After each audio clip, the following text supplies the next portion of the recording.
Hey everybody, I decided to mix things up with some audio commentary for this instead of the text bubbles I usually do. Now my goal with this video series was to divide up Lucium a bit more so players could find the golden chests and Shroudfanes that they needed help with a little easier. And also more details about the Shroudfanes that you will enter in and help getting past them instead of skipping straight to the end of the Shroudfane like I've seen other videos doing. Now there'll be several chests with this barrier right in front of it. You won't be able to access those right away. You will need the Wardbreaker augment, which you will acquire later in the main campaign. So those you will have to skip for now.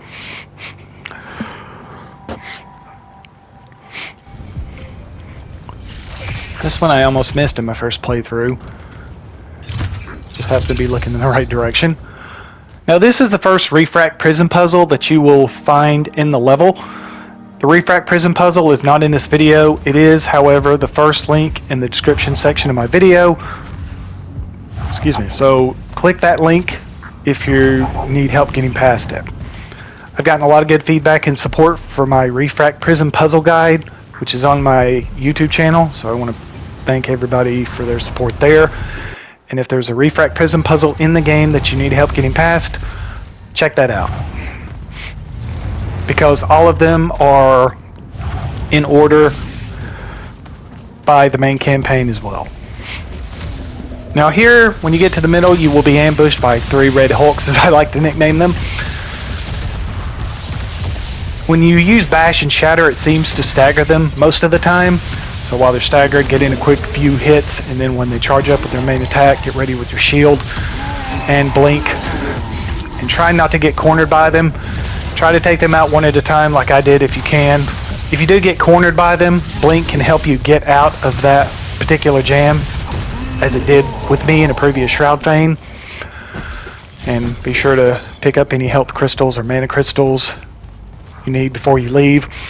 Now, if you're going for the hardest difficulty trophy on your first run like I did, there might be some Shroudfanes that you can't get past, especially the red Shroudfanes. So my advice is to focus on the main story, and the Shroudfanes that you can't get past, skip those for now. As soon as you beat the final boss, that trophy will pop, and then backtrack to those Shroudfanes. Trust me when I say the red Shroudfanes on the hardest difficulty is no easy feat. And when you downgrade to the easiest difficulty, they're still a pain. So it's up to you, but don't say I didn't warn you.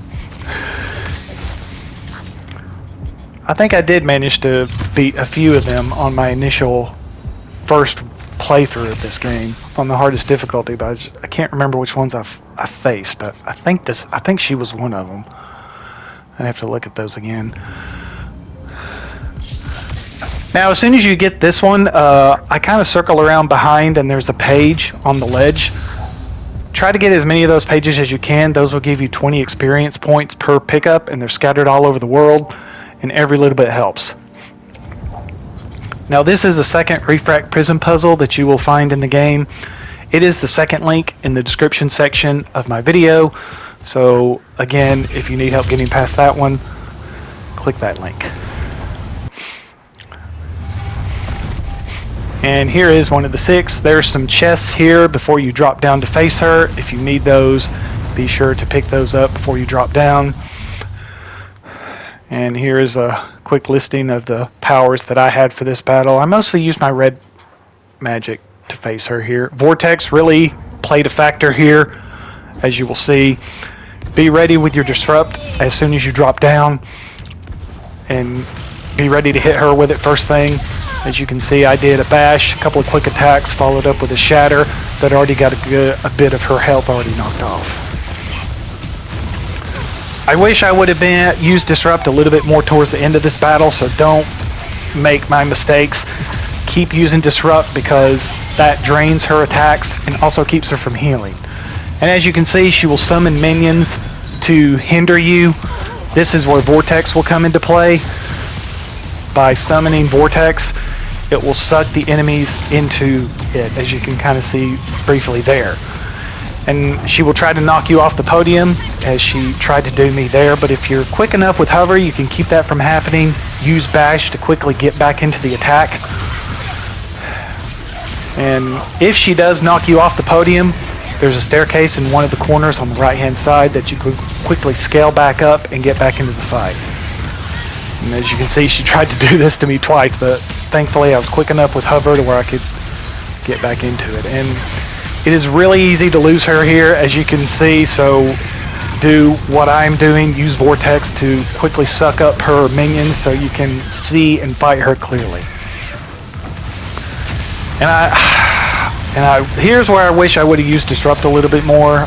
If I would have hit her with Disrupt, that would have stunned her, where I could have finished her off with my domain attack, but I didn't. So it caused me a little bit more aggravation with her, but I finally managed to beat her.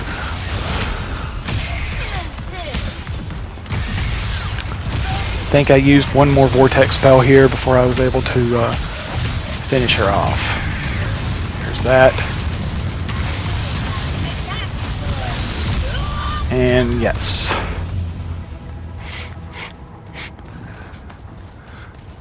Took me a couple of tries, I'm not gonna lie. And here is the weapon that you will get when you beat her. This is this next screen will be its lowest stat. The next screen will be its highest stat. A slow weapon, but as you can see by what the weapon has, it's a very powerful weapon. So, like every weapon in the game, try it out. See if you like it. Might not like it. You might, but you might. So,